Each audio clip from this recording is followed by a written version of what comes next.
Welcome everybody. Y'all ready for this? The Hustle. My name is Steve Armopoulos, and these are my co-hosts. I'm Talia. And I'm Tech Luciano. You may have heard me on radio, you may have never heard of me at all, but that's okay. Cause y'all gon' learn today. Your whole life was a struggle, had to make it out the jungle. This is a show for you. Welcome to the hustle. Under pressure, never break a fold. Keep chasing your goals until you blow. Now, welcome to the hustle. Welcome back, everybody, to another episode of the Hustle Podcast. And today we have a very special guest. Very special. We got my man Tyler in the building. He said Tyler. It's definitely not Tyler. You didn't. We started this fuck. It's Tyrell, not Tyler specifically. That's his actual. That's the actual. That's the actual fact. See, look, I've been fucking, what's it called? I've been on a roll. You've this been on past a couple really of episodes. bad roll the last couple episodes. Past couple of episodes, and Yeah. it's Tyrell. It's Tyrell. I was gonna say Tyrell because I can't even Double T's. It's Miani, Meanie.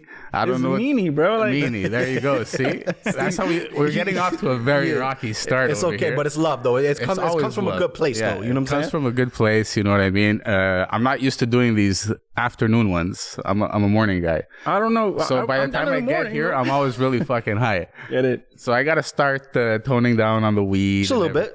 Just a little bit, but Because it's right okay. now I would be. I think I'm like a 3.5 into the day. Okay. So I forget a lot of things, and I just forgot this guy's name.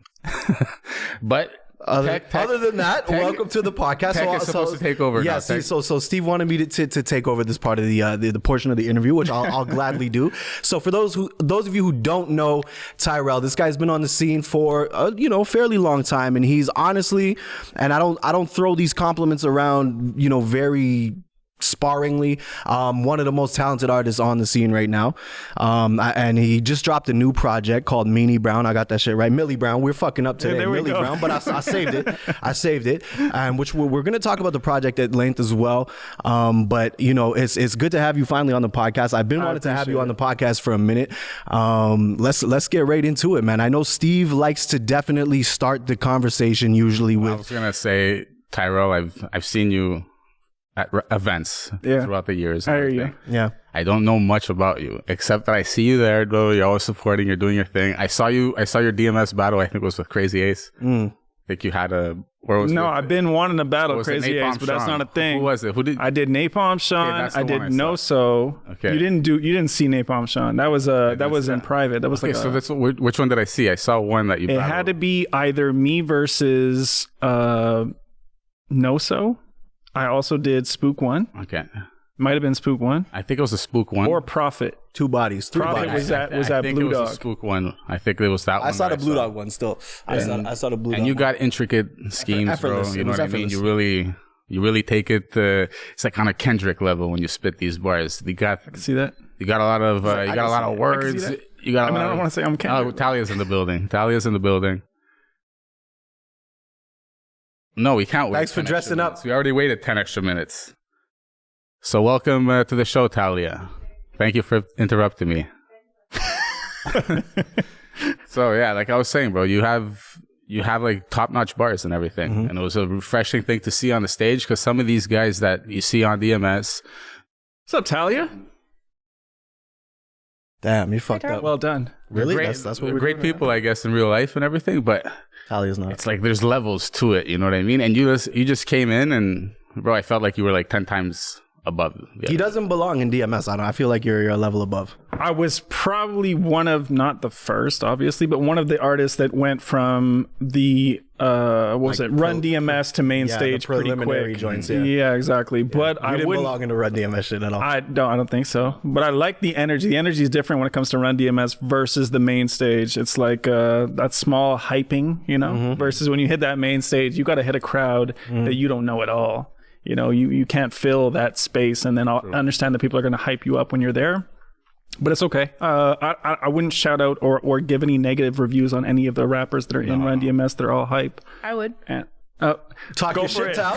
That's why we here. I won't name names, but I've been to some of the DMS shows, and some of them are trash. I mean, there's been several artists that have choked, and to be fair, I've choked on numerous occasions. So I totally understand the energy, especially on the main stage. It takes a lot to expect a bar to hit, and then it just doesn't go where you thought it was gonna go. Yeah, no, it's fucking nerve wracking. Like, I never stepped on the battle stage, but back in the olden days, which I used to battle like at party. Like I was a battle rapper to where it was like wherever we're at, it's happening. So it's like I was known in my hood as that guy. So it's like people would step to me all the time, and it's like just being in front of a house party full of 50 people all drinking and smoking and having a battle is nerve wracking. So I can't even imagine like being on stage in front of like not thousands, but a couple dozen people. We'll say when Belmont is packed, it must be nerve wracking for real. It's crazy. It's wild energy, and I've never done what you've done. Like I could never be in a place where I wasn't prepping my lyrics. Exactly. Well, that's the difference, and like that's a cool conversation we can get into as well, because like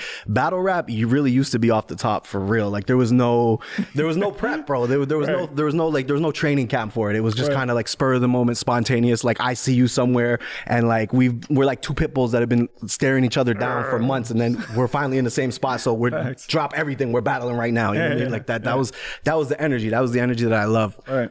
But honestly, on the DMS stage, I think you're top 3 easy. I think it's like Tyrell, Basics, and Chrome. Those are the top 3. Basics just entered the thing, and he's killing it. So I wouldn't. more I agree bodies, with bro. those You need picks. more bodies. I need a few more bodies, but the thing is that so it takes a lot of energy to get into, like, I'm not that type of person, to get into that aggressive energy. It takes like months for me to get in a headspace to be like, oh, I really don't like you. And to be honest, I don't know these people. Right. So for me to hate you on that level, I have to get there in order to write. And it's not really in my energy. So it's tough to be in the battle rap realm, I suppose. But for me, like I'm a songwriter, so take us through that process though of prepping for a battle. Like you said, man, so first it's watch everything they've ever done, and then after that it's check everything they've ever posted. So now you're looking for little weaknesses in what they've done, what they've posted, and then just trying to see if there's something that you could pick as far as an angle. I try not to go on the dirty route because I do believe there's a certain level of honor in battle rap, but I do know that some people don't follow Some that people code. don't care at all, bro. Yeah, 100%. So like when I was battling for Noso, I knew Noso was going to go in on my sister. That was going to be 100% his angle. So for me, it was like I never even wanted to get into battle rap only because of that. Like my thing is that, I've done most of my life trying to protect my sisters. So to go in that realm and then realize that somebody might take that as an angle, it just pissed me off. So I stayed out of it. But an opportunity presented itself with Feezy, and I decided to take it. So what it is you just figure out as much as you can about the person, and then after that it's like, oh, one line comes to your head. Well, how can I figure out 4 bars to reach that one main line? And that's usually how I write my bars for that. Other than that, it's really memorization, which is reciting. Yeah, exactly. Which must be hard too, because if you think about it, like, yo, that's so much bars to memorize, and then like you got the where the crowd reacts, so you literally got to restart your bar. You know what I mean? And it's like, yo, if you fuck up at that one spot, you just lost the crowd right there. It's like, yo, that shit must be so quick too. The energy switches so fast when it comes to battle rap. It's not like I was at a show the other day in NDG. They did DG Kicks. They did a cypher. Yeah, exactly. In the cypher, what happens? He was there filming and taking pics. Yes, sir. When you're at the cypher, it's like if you mess up your lyrics, they're gonna redo it because it's all just love. But in the battle rap scene, if you mess up your bars, you're choking. Yeah, it's a body. Exactly. You're gonna lose inevitably. That's even awkward for like an audience member watching with someone like choke. Yeah, I've been to a couple DMS shows where like some of the guys were choking and like they had to stop right there, and like you're just watching and you're like, damn, dude, like, I feel for you. That sucks. Like, it's rough. Like, you just 100%. feel it for them. But they're lucky that they're choking in 2023 in Montreal and not like 1998 in like Detroit or New York, where like you would have got booed out of the bill. You would have wanted to go home and kill yourself basically at that point. Like, Like, move away from the hood. yeah, no, 100%. Disclaimer. Like, you know what I mean? Like, literally, like you would just like be at Walmart, someone would see you and be like, choker! Like, you're like, God damn, I cannot escape this shit. Like, There's also that factor that at the battles that people come with their crews, right? 100%. There's 30 guys in front. yeah. For the person that's you know that your bars are destroying them, but Right. the reaction is coming from his side. Right. How does that like affect the outcome, you think? Because at That's the a end of good question. these battles aren't judged. There's only a few that are judged. I know that. But They are judged, but I mean, also some of the them is judges, crowd reaction, some of it too. some of the judges go off of crowd reaction too, right? If you're not getting that reaction from the crowd, the thing is that, see, different for most artists, I don't like to go to events with people. I like to go by myself and then get It's in my true. own I headspace. noticed that. Now that you mentioned that, yeah. Tyrell's there. He's That's what I'm always saying. I solo. always see you Always solo. I'm there to network. I'm there to get in my own space and just be my own energy. If I have other people there, I feel like I have to entertain that energy, and it'll get me out of my own headspace. So when I'm there, some people come to support just to be there, but I don't have a guaranteed crowd reaction. It's going to be the people that are there, and if they like my lines. So it's different. It's different, and I'm okay with that. That's how I like You're it. waiting for that true reaction. You know what I mean? Yeah, So exactly. That's what it is. But that's the thing I really want. I mean, I'll be honest. I really want that validation. So I hit that bar. We all do though. That's the thing. And that's actually something that we're gonna circle back to when we start talking about your project. But like the thing that a lot of people don't realize about rappers in particular is that like we're so sensitive, bro. Like we're the most sensitive fucking people on earth. And it's like the thing about rap, right, is that you're expected to be this like alpha male at all times, but the reality is like we have some of the most fragile egos out of anybody. So it's like that battle rap shit. Ooh, it could be tough, bro. But I'll shout out to Feezy though, because before we judged the basics and it was VIP battle, right? VIP battle. Easy body. No, yeah. Basics 100%. Listen, yeah, no, I mean, I gave it to basics, and like, but the funny thing about that night, first of all, let me circle back. So I want to shout out Feezy because Feezy hit me up and he's like, I want you to judge the battle, Right. but you have to reassure me basically that you're not going to be biased. He's like, I know you and basics know each other and this and that, and I said, bro, I'm here for may the best man win. Like, yes, I fuck with basics 100%, but at the end of the day, if he would have got pieced up, I can't be like, yeah, he won still. Like, nah, you lost that, fam. You know what I mean? But nah, basics to me won that battle. It was clear. But that whole night, bro, was like whoever I felt like won, the crowd was on the complete other side of the spectrum that night. I was just like, I felt like I was in a fucking time warp. Like, I don't know what was going on. I mean, I don't want to speak on specific rappers. I do feel the audience tends to react to things that I don't feel are more lyrical versus like if they go, I don't know if we're allowed to cuss. We allowed to cuss? 100%. That's all I do. If they go, you're a bitch, like that's that'll get more crowd reaction than anything that's hard. That being said, VIP had that one bar for me that was like shocking, where you said, I got a gun so big, I gotta lift it with your ego. That was hard. And I can't say that he didn't. I DM basics about that the next day, bro. I swear to we God. even made like a comment about how like he talks his little shit like a girl on Facebook.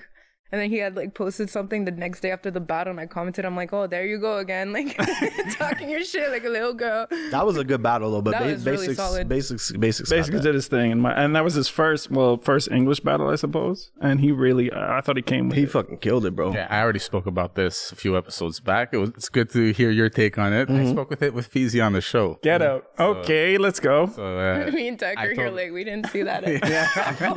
so it's like he came, you guys were both not here, and I had to like hear it all from Feezy, what the people have been saying, you know what I mean? Right. And it was the same thing for me. It was like, I know VIP for a long time. I know VIP way longer than I know basics. VIP used to record at my house, bro. Oh shit. Damn. Yeah, bro. So this was like when I was 16 years old or something. Right.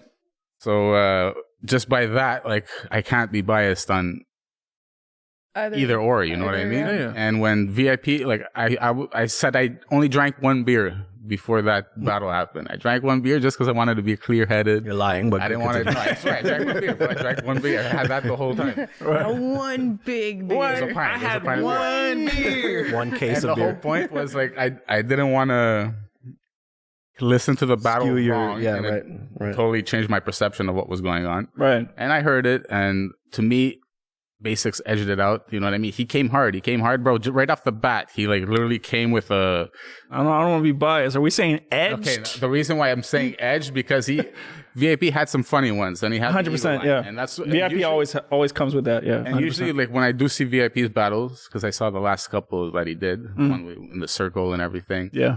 And this time he really came with. He made me laugh a few times more than usual. Yeah. I mean, usually he comes heavy with the gun bars. Oh yeah, I've battled VIP. So that's And it was, for me, neck and neck. It could have gone either way. And I wouldn't, if they had picked VIP on that night, I'd have been like, yep, that makes sense. And if they picked me, I would have been like, yep, that makes sense. and I gave my reasonings why. Yeah. Basics came out super hard off the fucking rip. Like he came out like a dog hungry. You know what I mean? Yeah. That's right there. It gave me a point for him. The one thing that I said that Basics could have done differently, shorten it just a bit. Because it got to the point that it just felt like, Are you done your round? Are you done, your round? Nah, but I also like that Basic was like, yo, excuse me, I thought we said we could go whenever, you know? My bars are my bars. The response is good, but just the, like, bro, it felt like 30 seconds less or a minute less, he had him, like, already, you know what I mean? Yeah. And sometimes less is more. So I felt it's like, it would have been more impactful if he shortened just a bit. That was my only critique, really, when it came to that. Fair. Yeah. That's fair. I'm obviously not going to say anything negative about Basics, my boy. So you know? that's what it was. I'll go you know what for I mean? you. But Go for it. You got some? It's Fuck you, refreshing. Basics. And Talia fuck versus them Basics. kids. Next day. But it's refreshing to have Tyrell's take on it because it validates. Vindicates, validate. What word? Validates is the good word. Yeah. Vindicates, same as shit, bro. If you really look at it. Vindicate is not the same as validate. I think you could apply it, but it's definitely not the same. Appreciate you. I mean, we need a Jamie. We need a Jamie is to like check it out to set after somebody the last free, time. right? Like if somebody's like guilty of something, Exactly. you can vindicate. Exactly. Yeah, Yeah, but you anyways, got it. but I felt like hearing other people's response to that. I mean, if Tech thought that you were wrong for what you said, you just vindicated yourself. There you go. There you go. Look at that. So like it's refreshing to hear everybody else See how happy he got yourself? saying Basics did win this battle because when Feezy came, I thought like, bro, did we fucking judge this thing wrong? No, we didn't. Listen, at the end of the day, for me, it's very simple, right? Basics was more interactive with the crowd, 100%. like by far. Yeah. And like he wasn't just rattling off bars. It was a performance piece, and the bars were better. So to me, just based on those two things alone, it's an easy decision. Right. It's not to say the other guy wasn't good. He did his thing, but you know, he was kind of really just focused on rapping the bars, whereas Basics was a performance. He was interacting with you on stage. He was turning around to us. He was interacting with the crowd. You know what I mean? But enough about that. Yeah, shout out to shout out to DMS. No, shout out to the whole fucking DMS, bro. Let me be the little shit disturber. Well, I mean, is that what you're trying to do?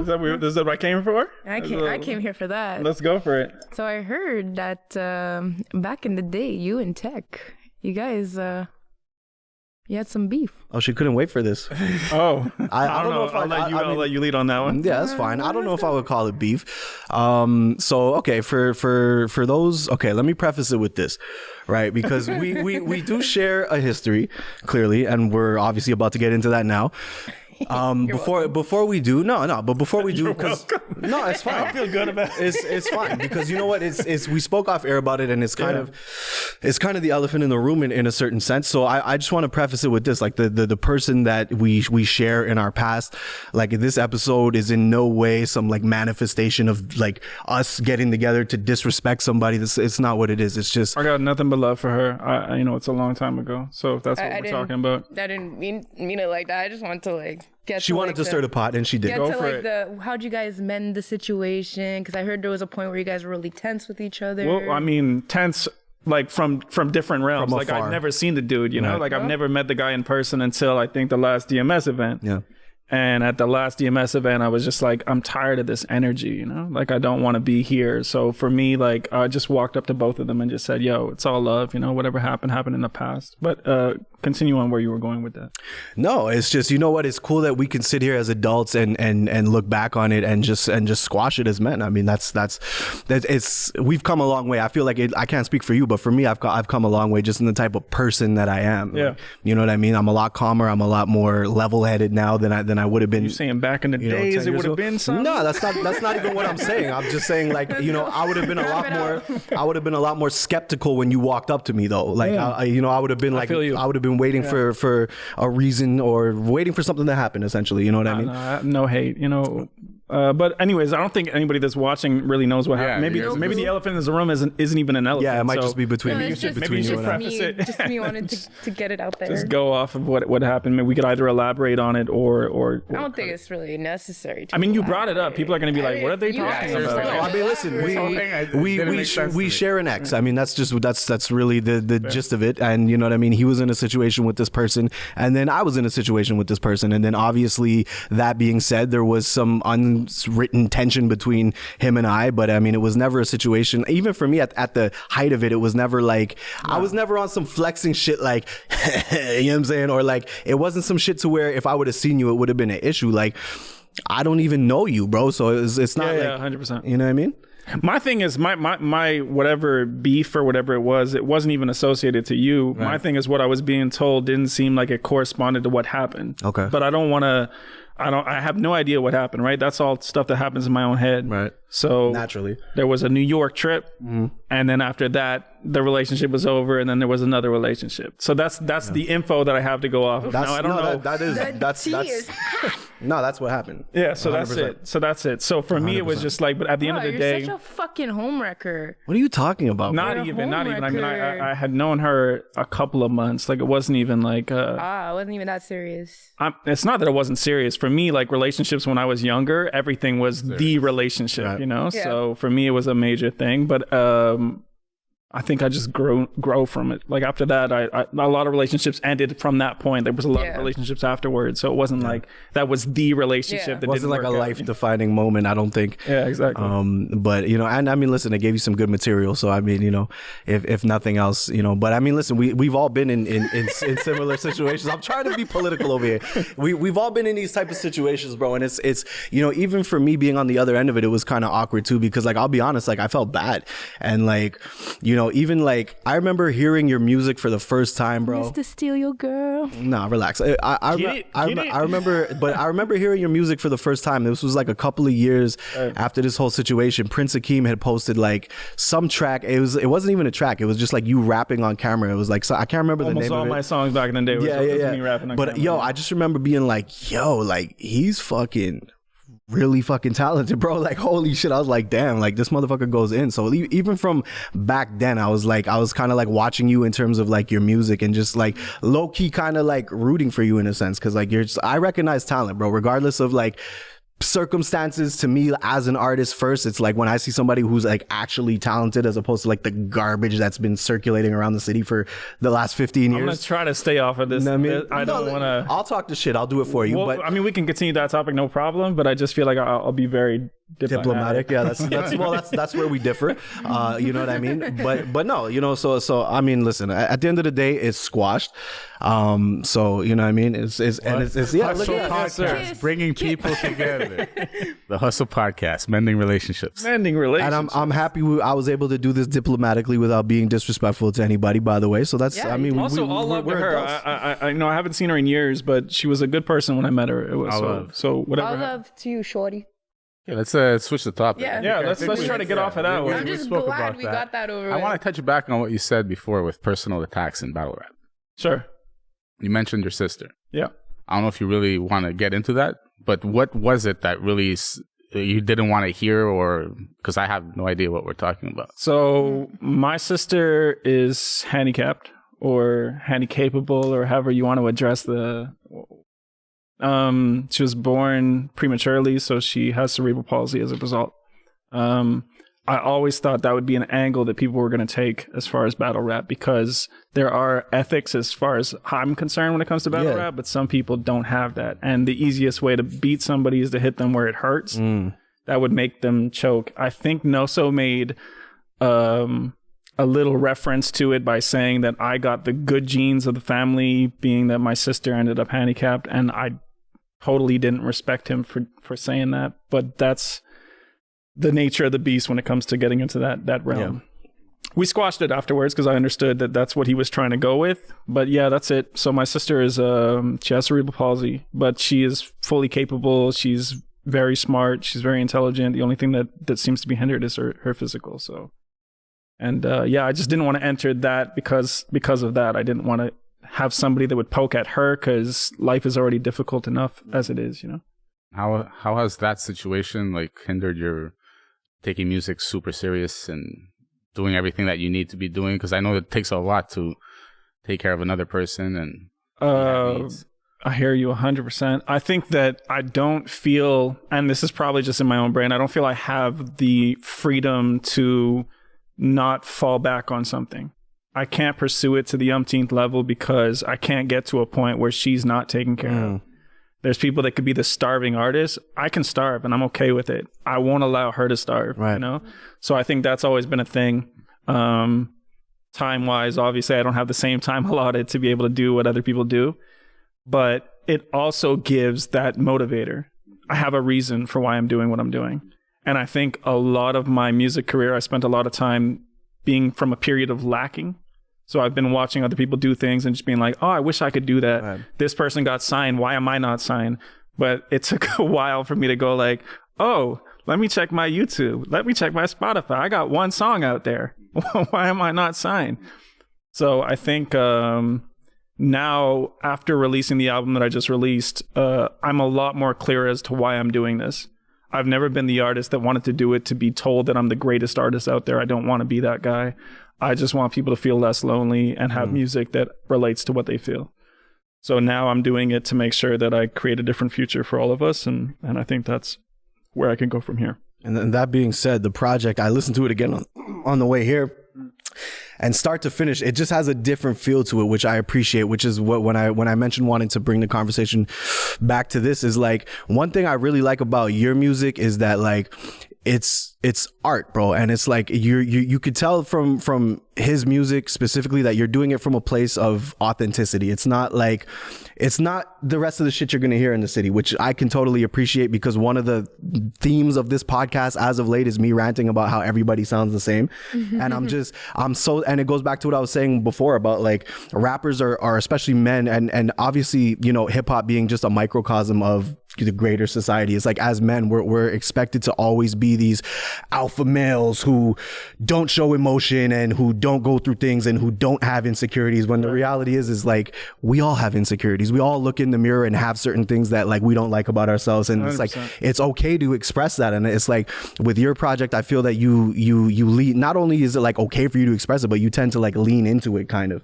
And like, it's just, for me, to be honest with you, I feel like there's so many more people who can relate to that than relate to like, I'm gangsta and I'm gangsta 24/7 and I have no emotions and all day. I just enjoy myself all the time. It's like, bro, like nobody's like that. Like, bro, like I grew up, like I have guys on speed dial right now, real gangsters that I grew up with that are living all the shit that these guys are rapping about. And guess what? They smile.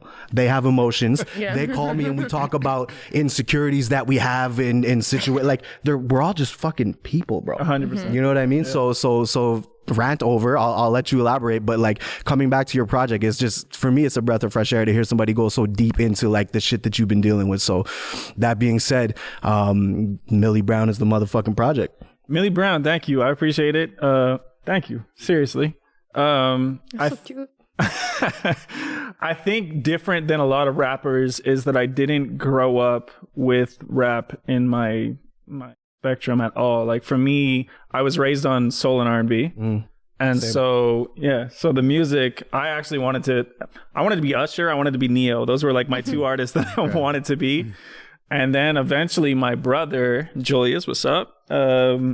He actually started rapping, and he was the one that put me on a verse at some point. And then I was just like, man, I'm all right at this. Yeah. You know? Yeah. And so I've always liked poetry, and then it just became like a natural projection to go towards that. Millie Brown specifically was a time period of my life where I was in pain, and there was a lot of drinking at the time, which is why it all started. So Millie Brown came from a line that I did in one song called "To Be Honest," where it says, "I wish I didn't have to drink to the bottom of a bottle just to puke this art."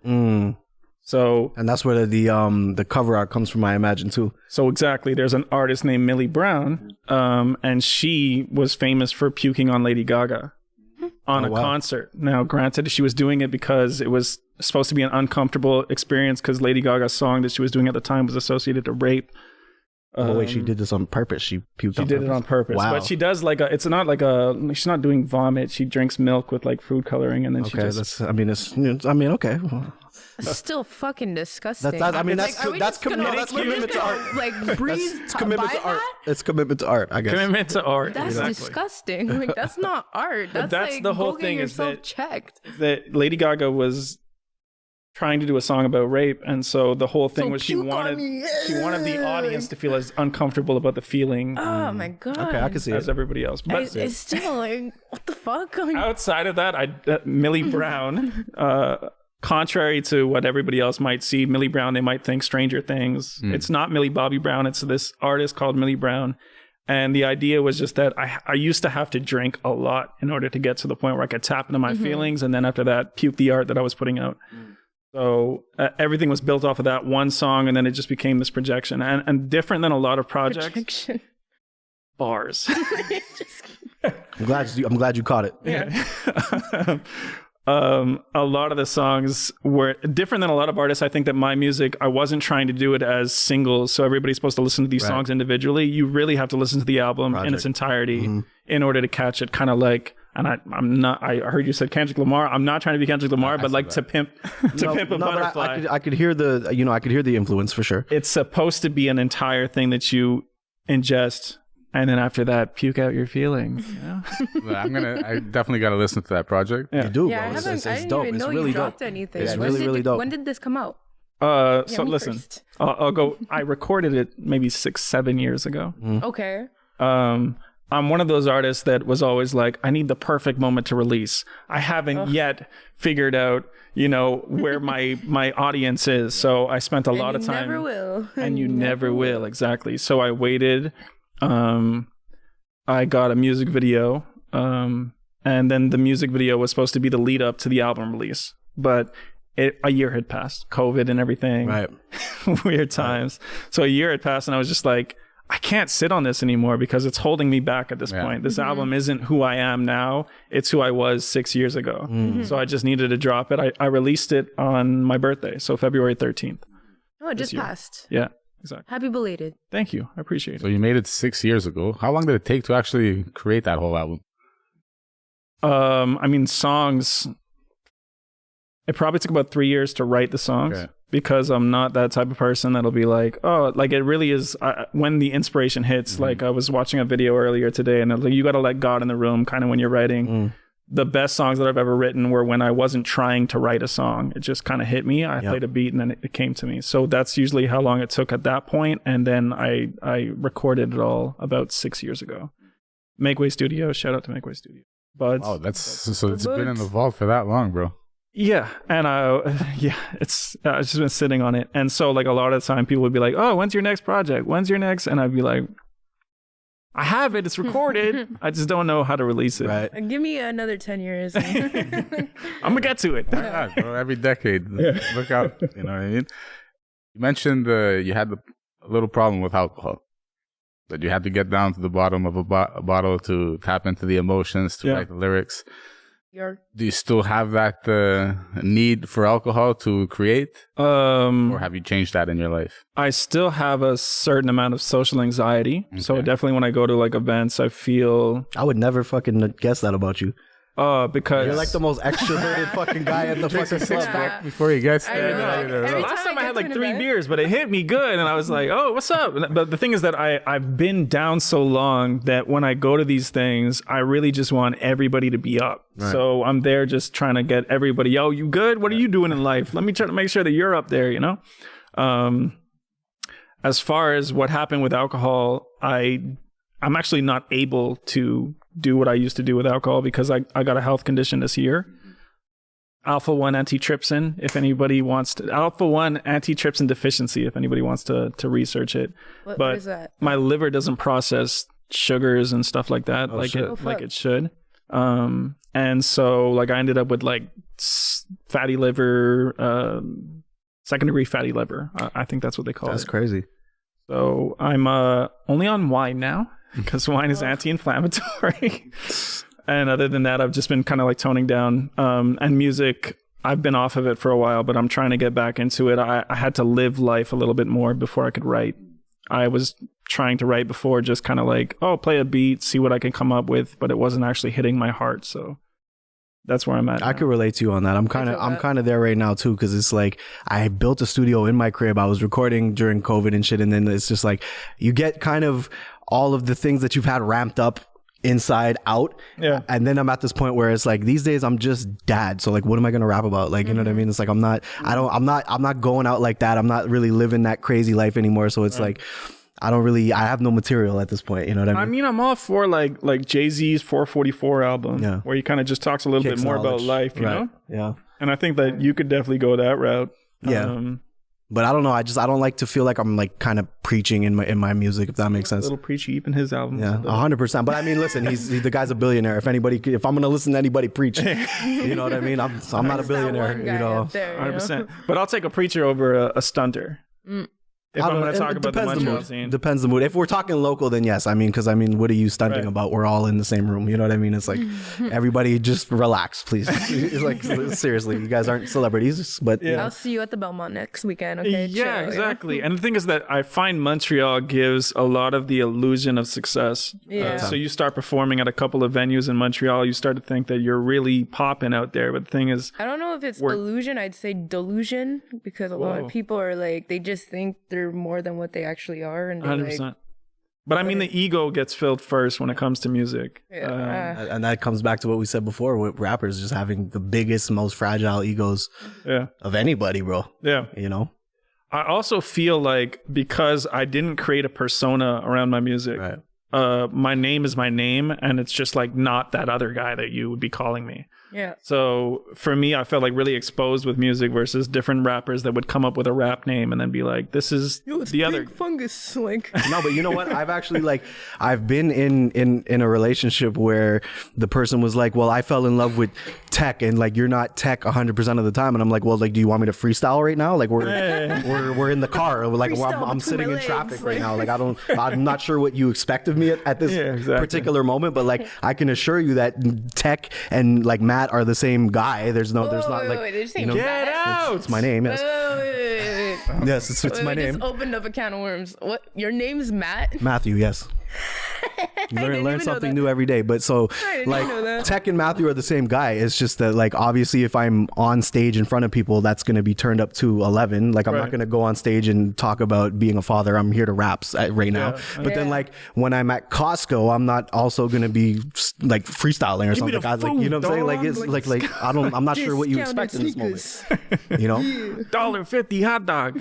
But I do understand what you're saying though, because there are a lot of people who definitely lean into like a straight up persona, and then like because I've met like certain rappers where it's like you're expecting one thing completely, and then you meet them and they're like really quiet and like introverted and like not like, and I'm like, what happened? Like I thought you were like rolling up with the strap and ready to you know pop off, and then you meet them and they're like, hey, what's up, man? Like, you know, I'm really happy to be here. There's like, a lot of those. So there's a lot of those. Yeah, in Montreal. there is. It's not even just Montreal. Big It's persona just online, period. and in person, they're like, they can't even look your way. Like, I think because we're in Montreal, we tend to think the world is exactly how it is here. And I think also Montreal's a little bit delayed when it comes to what's going on outside. Yeah. Oh, it's where it's 1876 over here, bro. It really is. It's so bad. But I love Montreal. It's beautiful. We got some nice... It's all right. Eventually, they'll have some venues that nice support our music, but we'll see at some point, maybe. some nice views, some good soundtracks, some, hey, it's some good of this, a bit of that. I got you. Yeah. I've always felt welcomed as an English person. Oh, yeah. Me too. Big time. Yeah. Oh, 100%. It's definitely a forte. Fuck you, English. So what's the long-term plan for the music? You have like some aspirations that you're trying to achieve, or are you just taking it one day at a time? When the inspiration hits, you make a song, and whatever happens in terms of a project? So for me, like creating music has always been to try to relate to people more. I can't say that I have a goal of like being like winning a Grammy or anything like that. I would love to grow my platform so that I could reach more people outside of the city. And then just try to write music that people connect to. Like my probably favorite song was probably my song Robin Williams, which is really just supposed to connect to the idea of how Robin Williams was that happy person on camera, but deep down there's pain that's hiding. Mm-hmm. And if you could like expand on that, I feel like music is supposed to hit you where it feels. And my father used to listen to music. R&B music would always be the songs that he would listen to, and it would always be stuff that hits the heart, not the ones that make you dance and jiggy and stuff. So I hope to create more music that people connect to and reach more people with that. So I'm definitely going to take the TikTok route, even though I feel I'm a little older than TikTok. But TikTok is where it's at right now. I can't figure it out. An audience for every age. I mean, I would like to say that I can't figure it out. I haven't played with it. Yeah, I can't say I've given it a real college effort, to be honest. Like, I definitely haven't devoted the time to it, but yeah, I can't seem to figure it out. Keep posting, man. 100%. Gotta keep posting, and then finally something might go viral. Like, yeah, I mean, I was surprised when we started hitting like 250,000 on that video. Yeah. We gotta talk about trending many topics. millions. TikTok, make it happen. You know, like the Hailey Bieber, Selena Gomez drama. Yeah, you need to talk trending about that. shit. No, I don't want to. I'm Team Selena all the way. So yeah, obviously. So educate us, Talia. What's this about? Because I don't know what you're talking about. Oh, fuck, Yeah, what's going on? What is this? There's like some drama between. Well, it's not really drama. It's You gotta basically elaborate like, a little bit more than basically that. like Kylie Jenner and Hailey Bieber were shading Selena Gomez, and the reason for it is because Selena Gomez is Justin Bieber's ex, and Hailey is his wife. Also, like Selena Gomez was just about to pass Kylie Jenner with like being the most followed woman on Instagram. It's just stupid. And she did though. Right? She did. Yeah. She Now did. after this beef, she like surpassed with flying colors. But Right. anyways, it's just a stupid beef, and then like all her fans started like raping Hailey and Kylie, and Rape is a trigger word. That's a big that- word, yeah. right? I mean, I use it earlier. when yeah, I say that, trigger I mean warnings. like mentally, because like the Yeah. whole For You page was just like old videos of Selena and Justin, people just dissing Hailey, people just dissing Kylie. Like, it was really fucking intense. And the TikTok algorithm, how it works is I watched one video about this whole Selena thing, and now I can't go Your a whole day. phone, bro. Your whole phone. Literally. That's how it is. Yeah. It is. Yeah. What do you guys think about this shit that's going on with Ja Morant right now, the NBA player? Do you know about that? No. I don't know what's going on, but I know who Ja Morant is. I mean, okay, so he's an NBA player with a very promising future. Okay, he's on the Memphis Grizzlies, and basically, I don't even know the full extent of the story, but from what I understand, he was on social media flashing guns, They're saying trying to he's a be Crip gang gangster, member now, doing all this dumb shit, and like now his future with the Skip Bayless Grizzlies, said that, now his future with the Grizzlies is up in the air. And shit. let me educate you about what a future for a promising young prospect in the NBA is. We're talking about hundreds of millions of dollars because you want to be what? You want to be a gangster? Bro, people who are really living that life, they would give anything to get out of that position. Mm-hmm. Not only are you out of that position, you've surpassed that. You are making hundreds of millions of dollars. Right. And now you want to be a gangster? Bro, like That mentality bugs me out. When I see somebody we're completely brainwashed by at that point you're gonna get 100 million or whatever, like, and you're gonna do something to jeopardize it, and go on social media and post a gun, and you're going backwards. You know what I mean? it is backwards. It's Go ahead. Crying in taxes right now.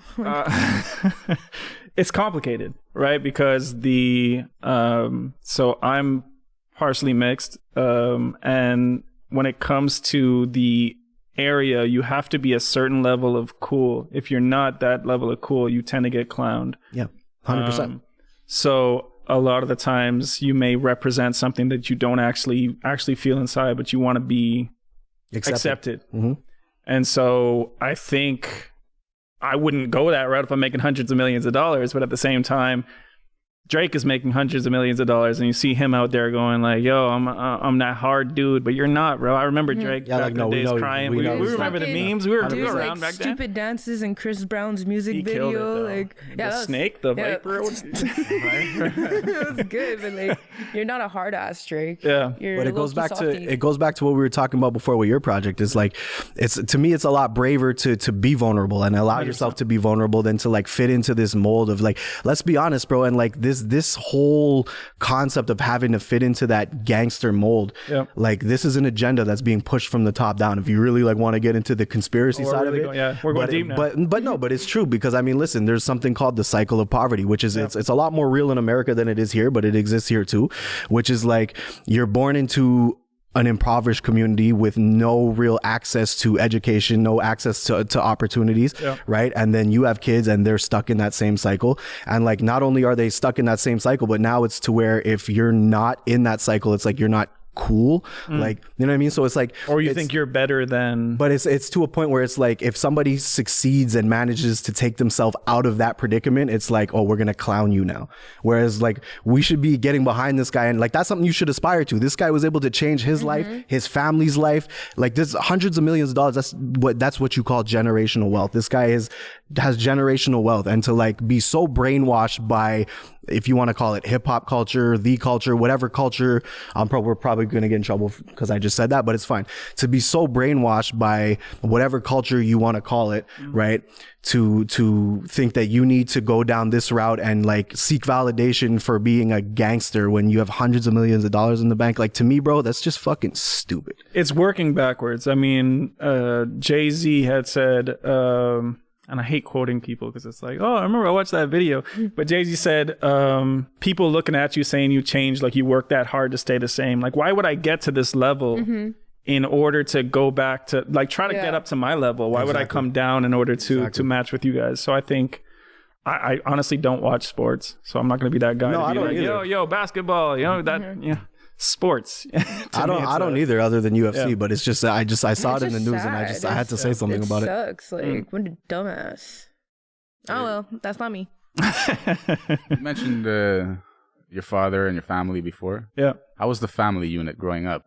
Were they supportive of the music? Was it always something that So this is usually a topic I avoid. I don't like to talk about my family on stream. No, I believe that my family comes from the realm of the best thing to do would be to go to school, do the safe thing in order to make sure that you're progressing. But also, we came from poverty. You know, I was on welfare when I was a kid, and there's that old mentality that the only way to get out of it is to constantly work. Dreams don't seem like a reality. And it's true to a certain extent. It is a 1 in a million chance, but it happens. And the same way you can't win the lottery without buying a ticket. I can't make the dream happen unless I pursue it. And so I'm trying to, you can only really show a different perspective if you achieve it. To tell them like, yeah, I'm pursuing music. They're like, okay, but what are you really doing in life? And I get that. Paying the bills. Huh? Yeah, exactly. And I get that mentality. But the thing is, whenever I tell people what I'm really doing in life, I don't be like, yo, I'm working for the government. That's not something that I'm proud of. That's just a job, you know? Right. So that's not what I'm doing. And I think I'm still trying to figure that out. But my family, they kind of weren't really on that. And now it took a while, and now they're listening to my music, which is great. Yeah, I think we're a long ways away from saying this is the venue to go to in order to get out of where we came from. That makes sense, though. But then sometimes I watch those videos of like those people that like, you know, Mac Miller, he's like 5 years old doing music in his house, you know? And me, like, I picked up the guitar one time and it was like, yeah, I wasn't good at it. I was making a lot of noise in the house, and they were like, like, get a job. Like, damn, I'm 5, bro. Can I just like chill? You said your brother was the one that made you jump on your first track, right? How was that? How did that happen, though? Was it you were listening to him in the studio, or he was in his room writing, listening to a beat, and then after? My brother kind of had that like confidence in himself right from the beginning. So for him, he bought a mic, and he lived in the basement at the time. So it was a perfect spot. There wasn't really making any noise. It was one of those really old buildings where it was like cemented, and so he just brought me downstairs. I think the first thing we remixed was like an Eazy-E track, and he did a verse on it, and I did a verse on it. And this was back when YouTube was like still fresh, and you could actually pop off on YouTube. I think our most popular song was like Tell Me What You Want by Mace. We did a remix to that, and that was a super dope track back then. And so, yeah, we started working on that, and life happened, I guess, for him, and he hasn't pursued it since then, but he still dabbles in the music and does beats.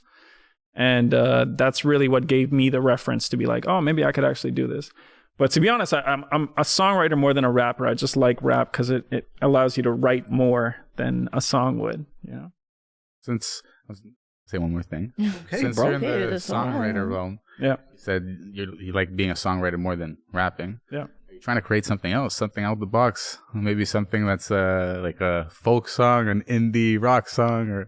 I have a song. Really? And I haven't yet written it, but I've written it, but I haven't yet released anything as far as the audio. It's a song I'm working on for The Weeknd, which how am I going to pitch it to him?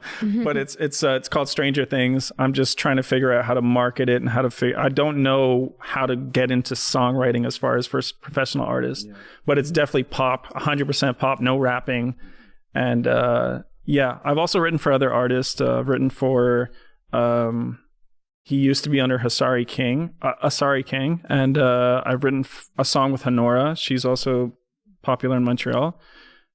But yeah, I'd love to venture more into songwriting. And I actually used to have a rapper that I wrote for.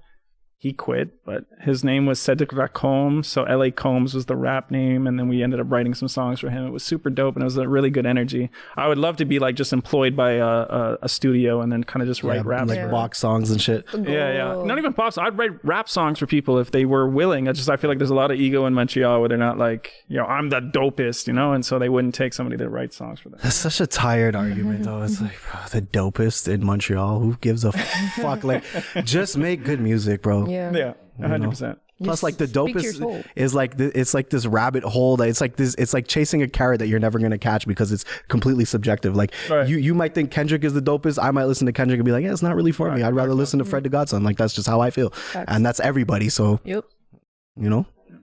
shout out to Gordo. Quick side note. Maybe I'm just like completely dumb and like this is just like a really it probably is very likely. I have like this vague memory of us making a song back in the day. Is this true? Yeah, bless her. We did a song, right? We did. Like, I feel like very vague. The thing is that bless her, I don't know what happened. They deleted every song that was on their thing. I know that. Okay. I know that. And there were some fire tunes, but yeah, we definitely did a song, Me, You, and I think maybe even Sean Mello. I think it was Chrome. Definitely have, Me, You, Chrome. You're right, 100%. I think it was Me, You, and Chrome. Me, You, and Chrome, 100%. Yeah, and that was to me, it was probably one of my dopest verses. But I'm not even gonna lie, I might actually still have that on my like old laptop from back in the day. Don't hold me to it, but I think I might have upload it on the YouTube. I've been waiting to hear. Sorry, sir. I can't. I've been waiting to rehear that song. I can't. Then just send it on. I'm not allowed to. Yeah, also, to be real, like I've listened to like my old stuff recently and I'm just like, my voice has changed. Tals, you're like 19. Back in the days, like 6 months ago. I was 17. Yeah, it was like yesterday. I didn't even hit puberty. Like I was like, I sound like a man. Is that what you sound sounded like? A man, but like I was sounding more like a man back then. Word? That's pretty wild. They deleted all the songs. Yeah. Everything. Because they like dissolved. They rebranded, and changed like the whole like fuck your catalog. The whole label. Yeah. And just like I think he put it on a private account, maybe made it private. But like I had asked him like, can you send me all the songs? And he just like never did. So nice. Well, if ever you have that song, please send it to me because I missed that song. That's it's a fire too. Don't hold me to it, but I think I might have it. Okay. Might have it. I'm gonna look forward to that if it ever pops up. I think we're getting to that time of the day. Somebody has to pick up a gem. What happens you gotta drop a gem to the people. Right now, you're gonna give a piece of advice. I think if I was to give any advice as far as the music industry and where to pursue, I spent a lot of time having doubt in myself. And that's because I was looking for validation on the exterior. I was waiting for people to say, you're great, you're talented. Trust in what you do. Pursue what makes you happy. And it doesn't have to be what made you happy at a certain point in your life. I believe being a Renaissance person is essential. Constantly changing yourself as you change. So if I had any advice, it would be just to continue making yourself happy. In turn, make other people happy with the overflowing of your cup. Fucking bars. And he was looking at the gem the whole time. That's a TikTok right there, ladies and gentlemen. Beautiful. I like that one. Tyrell, thank you for that wonderful gem. Got the name right. Yeah, I fucked up the name at the beginning. No. Bro, yeah, I'm getting... He called him Tyler. No. They started off with Tyler. Remember you used to have something say TyrellNottyler? It's literally my artist name. That's why I got... That's why everybody does it. Everybody does it. That's why I fucking mixed it up. That's amazing. Shout out to Tyler. Yeah, thanks for coming, Tyler. Tyrell, I love you, bro. Nothing but love on the you Hustle too, bro. podcast. Appreciate You know what I mean? Every Right, time I see Steven. you, That was a little in the weird, crowd, but- every time I see Yeah, you, it was in the crowd, bro, deep. It was really. You know what I'm saying? What's up, man? How you doing? You good? and I'm a real Greek on this what was right I there. gonna say right now? I don't You're know. throwing me off, bro. You're I gonna know say it was. plug in Yeah, your. exactly. You got to plug in your social media handle. 100%. So it's the pretty people much find TyrellNottyler on everything. Just to be clear, it's not Tyler. And please stream Millie Brown. It's on all streaming platforms. Go check it out on Spotify as well as iTunes or whatever you can afford. Some of it's free too. Go for it. You heard it here first, you dirty motherfuckers. Yeah, go follow Tyler. I think she was actually gonna make that mistake. I was gonna say Tyrell instead of Tyler, but I wanted to say. All right, guys. Thank you for watching another episode of the Hustle Podcast. We out. Welcome everybody. Y'all ready for this? The Hustle. My name is Steve Armopoulos,